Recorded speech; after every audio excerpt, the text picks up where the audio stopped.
Hi everybody.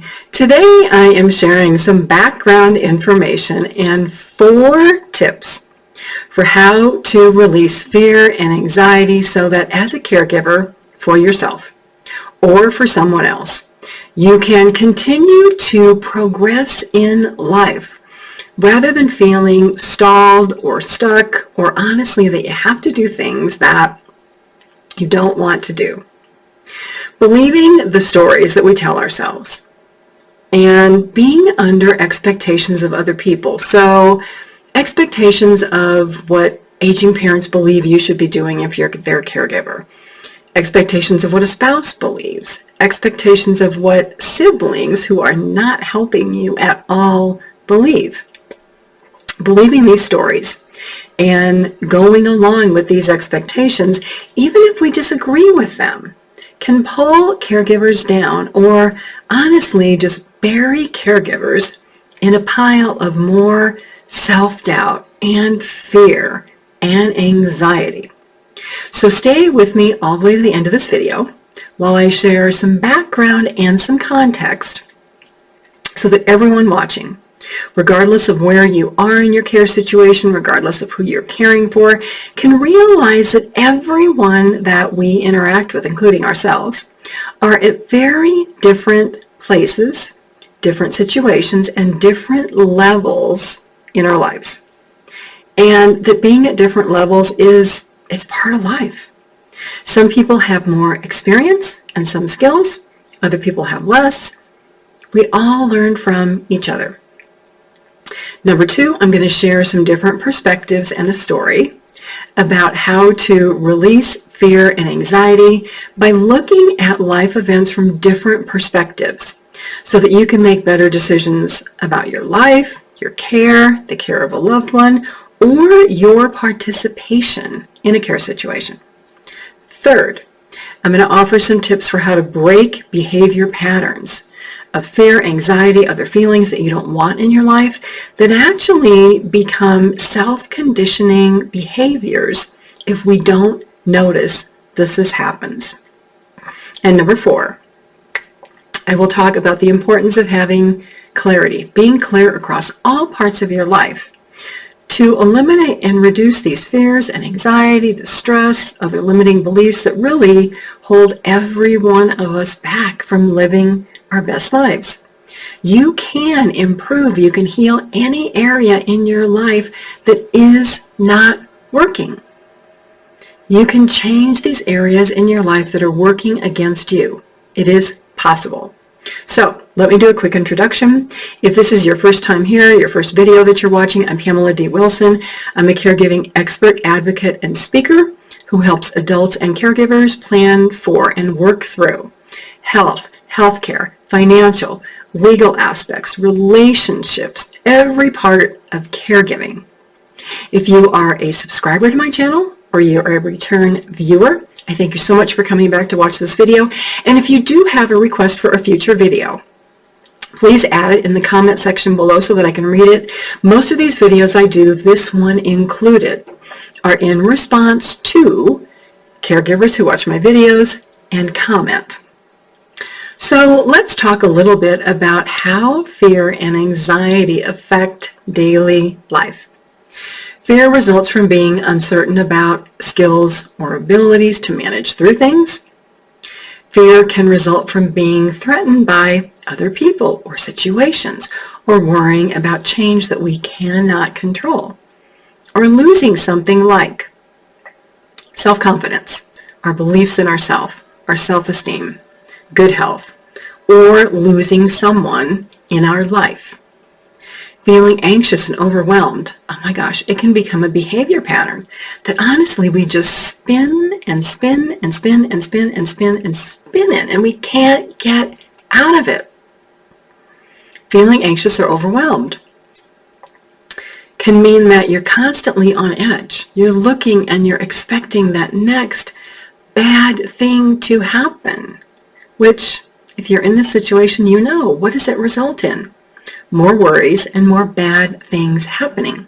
So I'm going to share information to help you stop these patterns If you're experiencing fear or anxiety in any area of your life, you can stop. You can trade these feelings in for something so much better.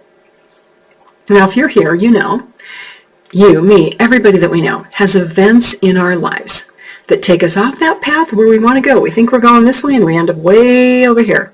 And it doesn't matter if it's caring for an aging parent or a spouse. Maybe you've lost a job, you've lost a loved one, you were diagnosed with a health problem that is totally stressing you out. There's always going to be something in life to deal with. Life constantly changes. It's going to continue to change. The only way to deal with change is to learn how to respond to change. So these events, right, they happen. Two people view events very differently. An event can be viewed as, oh, blessing, I'm so glad that happened. Or a curse, oh, that's horrible, I dread it, I never want it to happen again. So these beliefs, these perceptions about events can turn into ideas of struggle and fear and anxiety, and there are emotions that come up because we look at this one event in a particular way. And especially when we're fearful or anxious and you've got a caregiving decision to make or a medical decision to make, or you've got to decide something about yourself or a parent, when you're anxious or worried, you can make really, really bad decisions. So wherever you are on this fear and anxiety scale, maybe you're down here, maybe you're way up here, and it just keeps rising and rising and rising. This information I'm about to share can give you hope and steps and a plan to set all of this fear and anxiety aside. So I want to start with context and talk about the levels that I often talk about. You're going to hear me talk about these in other videos because I don't want anyone watching to feel that you cannot move up to the next level of beliefs, abilities, thoughts, experience. You can. You just have to be ready to do that. And so the story that I share is often the difference between a first grader and a third grader, right? Children in first grade, it's their first year of school. After preschool, they're learning to maybe read and write and learning other skills. Third graders probably, we hope, already know how to read and write. Maybe they're learning more complex math skills, they're learning history, other things. So when you look at the event or the experience, being in first grade, being in third grade, one is not good or bad. They're just different. They are events and experiences, right? So if you're a caregiver watching this video and I say things that don't make sense, realize that it's not bad that what I'm saying doesn't make sense to you. It may be that you're just at a level over here and I'm sharing experiences that are higher to help you get there, to give you the opportunity to learn more. Now, depending on where a person is in life, okay, people may not be ready for some information. People may be overly ready for some information. You may be a caregiver who says, you know what, this is too much. I'm going to come back and watch this later. Or I'm going to watch it and then I'll come back and watch it later again. Or you may be that caregiver who says, keep going. I need this information. I am so tired of where I am. Get me unstuck. So just realize, not everybody is at the same level in their lives at the same time, which is why we struggle in relationships with other people. Maybe with our aging parents or with a spouse or with our siblings.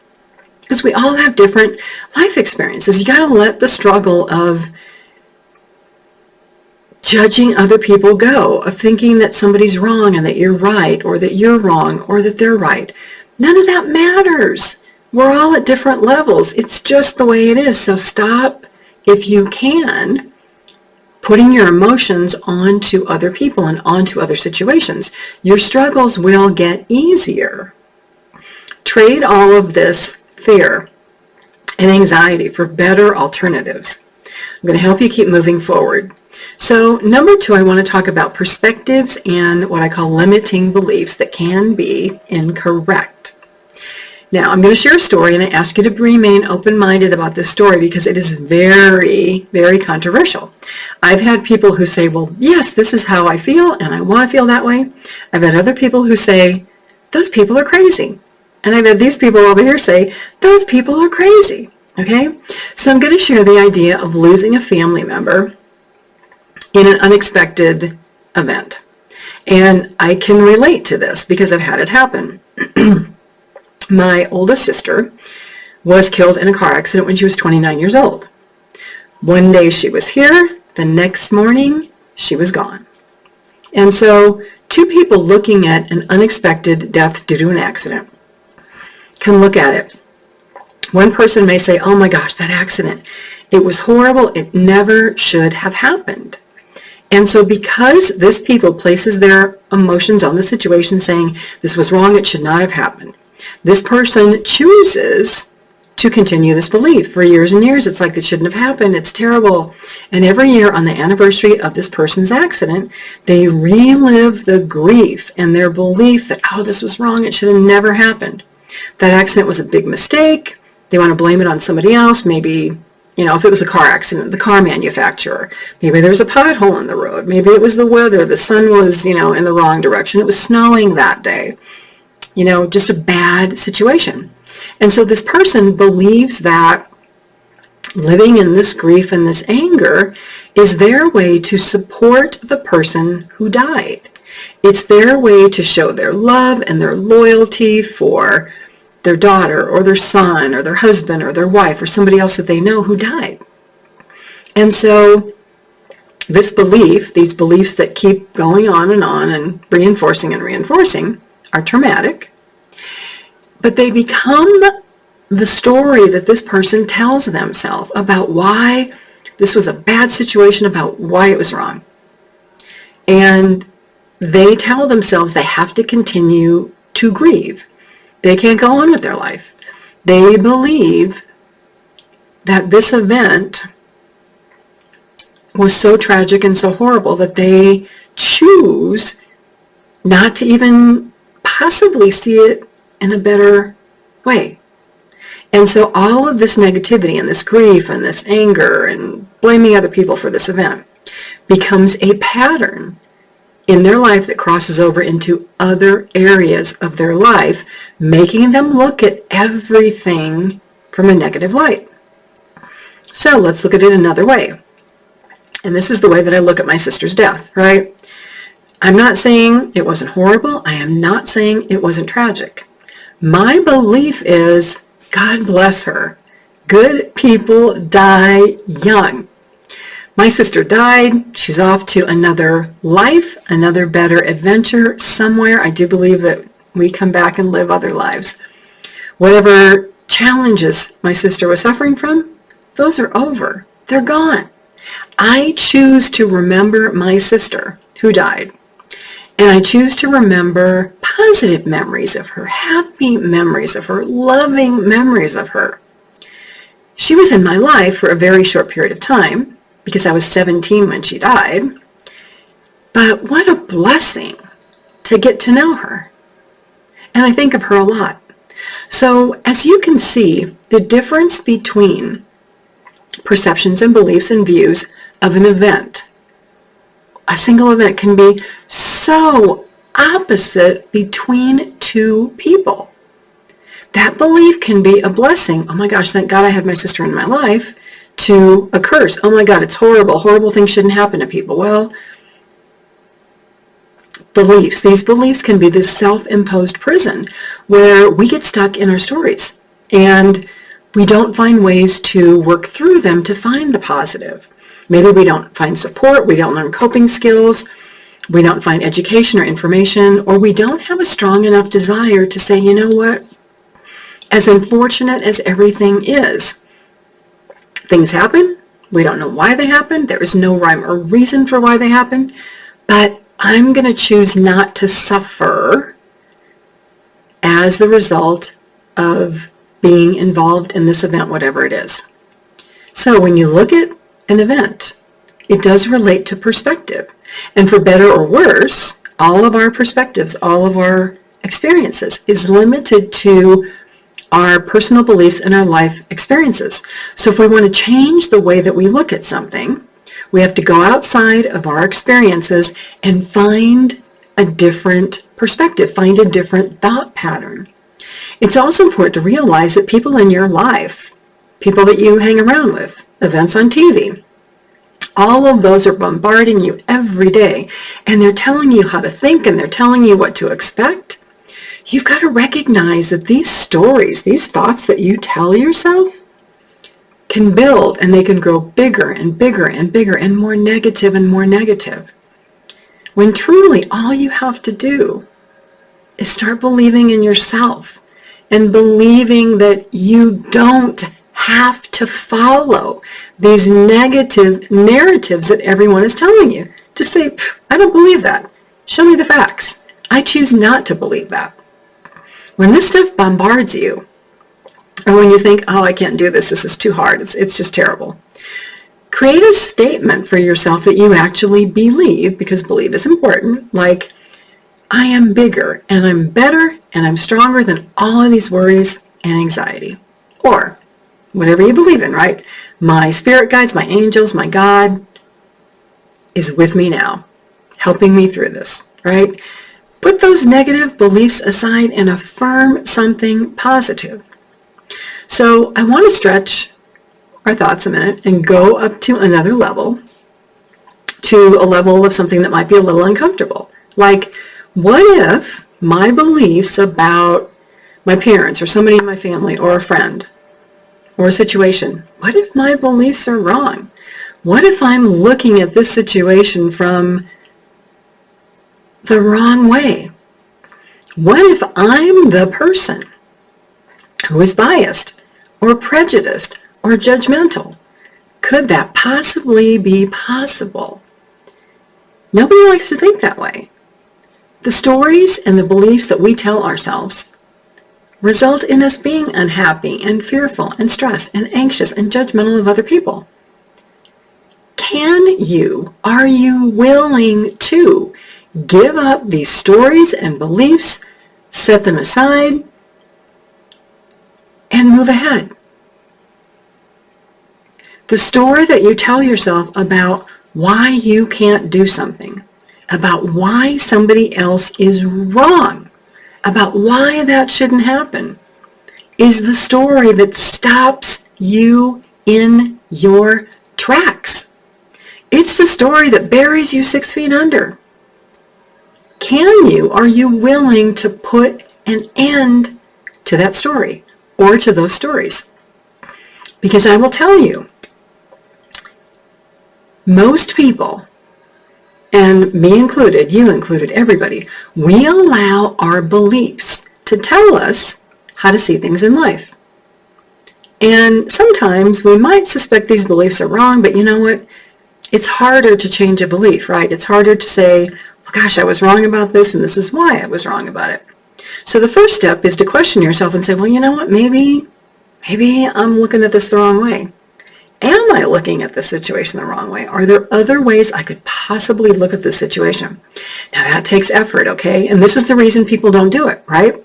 These are the reasons that people get stuck in worry and anxiety and negativity, because it's hard to change the way we think about things. But wouldn't it be so much easier to say, you know what? I used to believe X. Now I believe Y. Boy, was I wrong. Wow, was I wrong? Now, it can be hard to admit that if you lack self-confidence in yourself. If you're overly critical of yourself, it can be hard to admit that you're wrong. People make mistakes every day. Make the mistake, learn from it, move on, move forward. Stop worrying about what other people think. Who is living your life? You are living your life. Other people are not living your life. Worry less about what other people think. Worry more about your life, your experiences, what you're going through. Stop focusing on solving other people's problems. Focus on yourself. So many people that I know who engage in a lot of worry and anxiety and negativity constantly focus and they fester on other people's problems because they don't want to look at themselves and their problems and how they might solve their problems. Because all of us, we become so fixed and entrenched in our beliefs. And sometimes these beliefs that I have to be the caregiver, this belief that I have to do more, that I have to, do 20 things for my parents, that I have to show up on days I don't want to, that I have to spend holidays with my family. These beliefs, if they're negative and they cause you anxiety and worry, they're like digging your grave deeper and deeper and deeper. You can stop digging, but you don't stop digging because you're worried about what everybody else out there is thinking. It takes a lot of strength to change your habits. I had a caregiver in my caregiving group this week who said, you know what? I was in a bad situation taking care of my parents. It was so toxic, and I left. And she was worried about what other people were going to think. And my advice was, oh my gosh, you are so strong. I congratulated this person for leaving a toxic situation that was actually destroying her life and her health. And I said, you know what? You don't have to worry about what anybody thinks.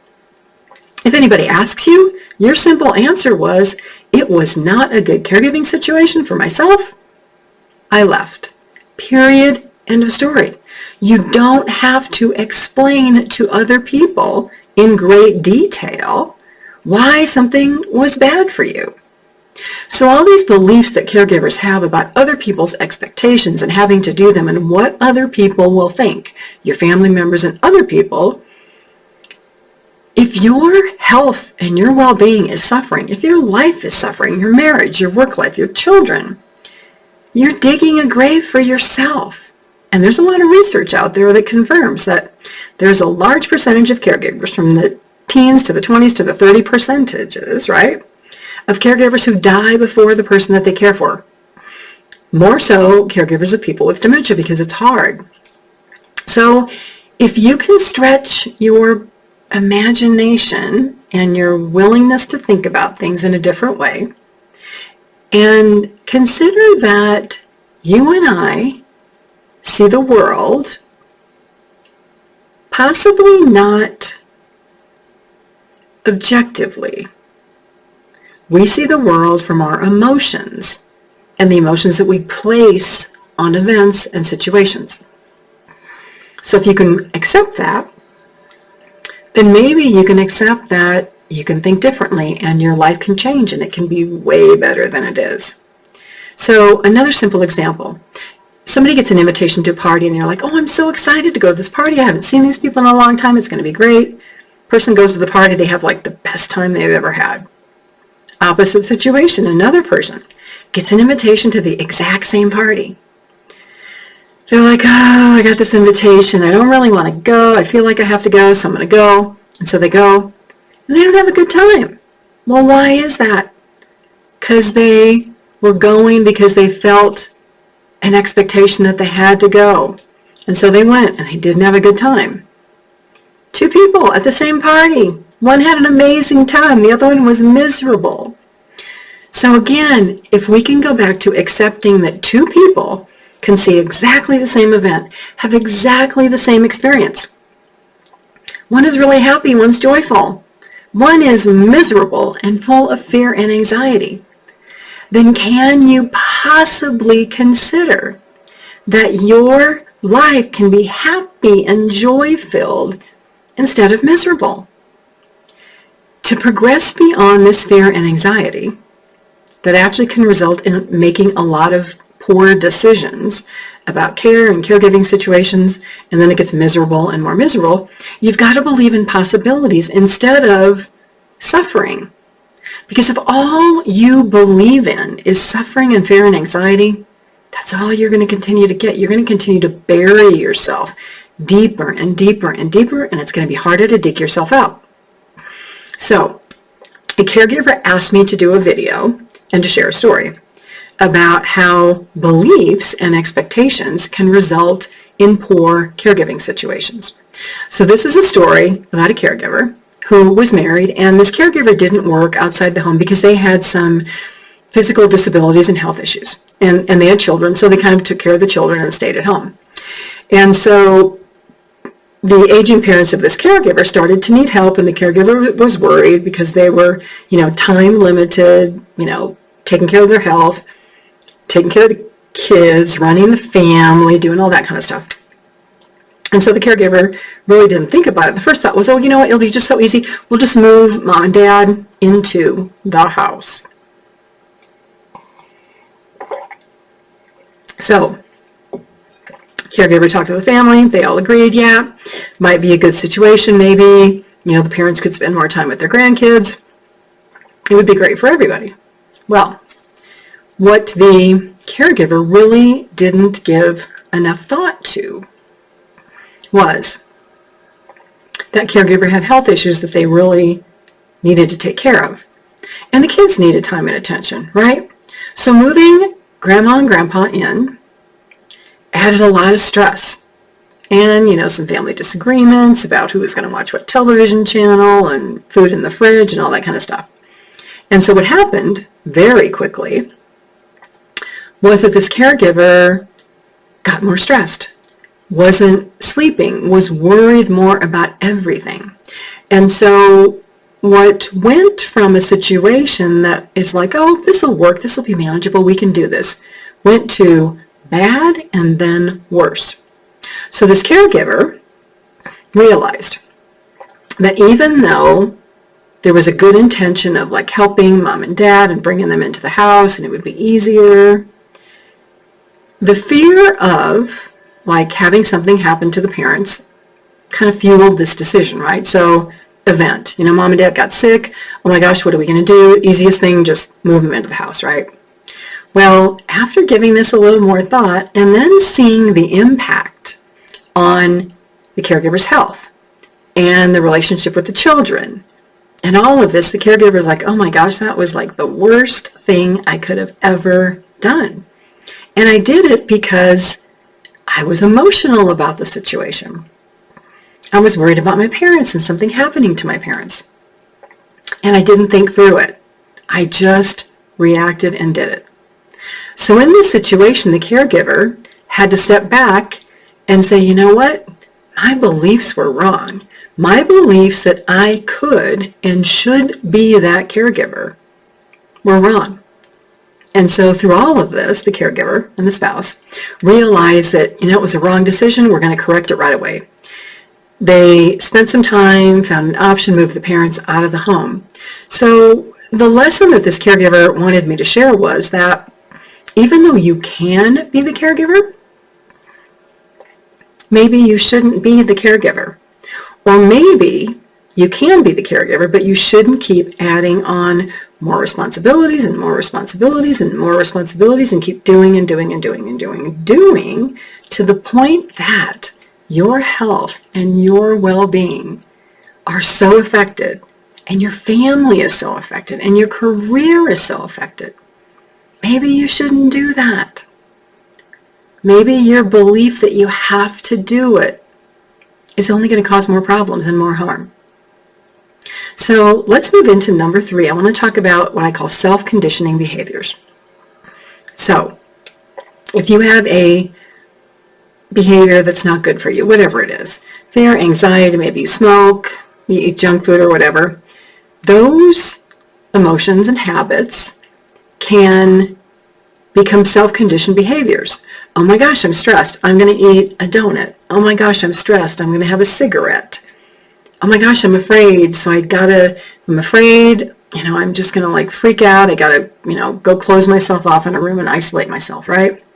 Because all of these things, believe it or not, these fears, these behaviors, stressful behaviors, can affect a caregiver's self-esteem and confidence levels. So then you don't maybe make the right decision, or you lack the confidence that, yes, I can do this. You don't feel comfortable saying, no, that's like way too much for me to do. So these habits and these beliefs kind of like grow and grow and grow and grow and build, and they become self-conditioning behaviors. And so what a self-conditioning behavior is, it means that you and we create a pattern of how we respond to situations and how we respond to activities and how we respond to people. There are daily habits, right? And so if they're good habits, that's like really a good thing, because then good things happen, right? But if they're a not so good habit, then we can get really good at doing negative things that negatively affect ourselves. And so, for example, If you worry all of the time, you're going to get amazingly good at worrying. You're going to be like the best worrier in the world. Now, on the other hand, if you exercise to relieve your stress and you keep that habit up consistently, maybe you'll have some more positive effects, like you'll feel more energetic, you sleep better at night, maybe you will even lose a little bit of weight. And because you're managing your stress better, that habit of like reaching for the cookie or the donut or the cigarette or the bottle of alcohol, that is like leveling out because you have this good habit that you are conditioning yourself to do. It's kind of like, athletes, right? They condition themselves to work out, especially Olympic athletes, NFL players, tennis players. I don't know about golf, but you condition yourself to do more and more and more, and you become better. And so you're changing these habits in your life to be positive habits. So if you are in one of these negative conditioning patterns, one, you have to realize that you're in the pattern. So, wow, this is something that I didn't realize I did. This happens and I react negatively, and then it just goes to a bad place, right? You can do a couple of things. So it would be like intentional practice. So you realize. So let's say that something happens and your belief system says, I'm going to be angry at this person, or I can't do that, or, oh my gosh, that scares me, right? And so you immediately react in a negative manner. So what you can do is stop yourself immediately. Earlier I mentioned saying something like, God, my spirits, my angels are with me. They're going to help me through this. It's going to be okay. Or my faith is going to help me through this. So you got to stop the behavior. And then stop yourself from making an excuse about why that behavior is acceptable or good. Like if you say, I can't do that. Well, no, it's like, I can do that if I want to do it and if it's good for me, right? So you have to believe that it's good for you. So in a sense, you've got to push yourself beyond this barrier, beyond this fear, beyond this anxiety, to do something immediately to change that negative reaction to a positive reaction. And then you practice it every day, and every time it happens, you practice it. Again, you can also use some kind of positive affirmation to raise your confidence level and your self-esteem when those things happen. And I recently did a couple of videos on why affirmations work, why those things work, and then a short video on affirmations. So if you go to my YouTube channel, put in affirmations, these two videos should come up. Now, you also may need other strategies to help you with this, like, making lists, reminding yourselves, time management, things like that. But until you get to the point where you believe that you can change your belief or look at something from a different perspective, putting strategies in place is not going to work. That's why most people fail, because they're doing things right that they don't believe are going to work. And so, of course, you're not going to succeed if you don't believe it. So the way to believe that change is possible, again, and I know I'm repeating myself, but stop telling yourself all of these stories that build your lack of faith in yourself, that accumulate these false beliefs that just bury you deeper and deeper and deeper into a place that you don't want to be. Replace those false beliefs and the stories with the fact that you are strong and you're resilient, and all these challenges, you can work through them. Believe that there are solutions. Stop allowing your stories to bury you. Replace those stories with a success story. And stop falling prey to what I call the distorted beliefs of other people. Let them believe things that are going to bury them, destroy them. You don't have to believe what other people believe. Let them deal with their beliefs. Choose to find clarity and avoid confusion, and embrace faith in yourself and your positive beliefs. Because honestly, it is a fight for yourself and your life. I will tell you, the right beliefs and the emotions combined together, my gosh, it's momentum. It gives you momentum to release fear and anxiety and be positive and know that you can do all these things. It takes you to a point of making progress, and you're like, oh my gosh, I can do this. Faith reduces fear. Stop settling for less in your life. And the way to do this, number 4, is cultivate clarity and faith. Be very clear about what you want and what you don't want. I don't want to feel anxious. I don't want to feel fear. I don't want to feel negativity in my life. I want this. Then you have to be willing to change those beliefs about how you're going to think and stop them and decide, what am I going to accept in life and what am I not going to accept?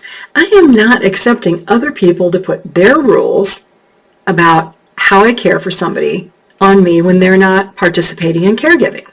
I'm not going to allow my parents or my spouse to expect me to do all these things without having a conversation about what is realistic and making a plan and deciding how much that person should participate and how much I should participate.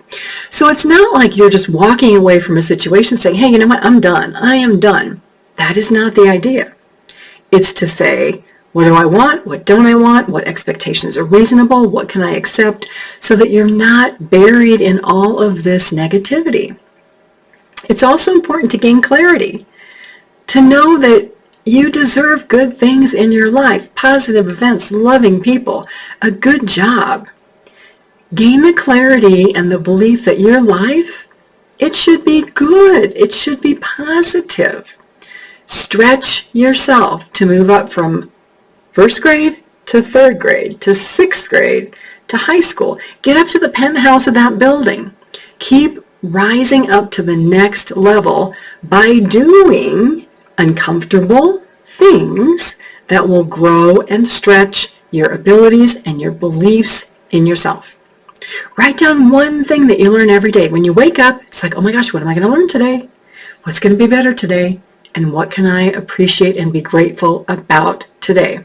When you do that, when you write down one thing that you learn every day and one thing that you are grateful for, you create a positive self-conditioning habit that's going to fuel and motivate you to do more and to do better things across all areas of your life.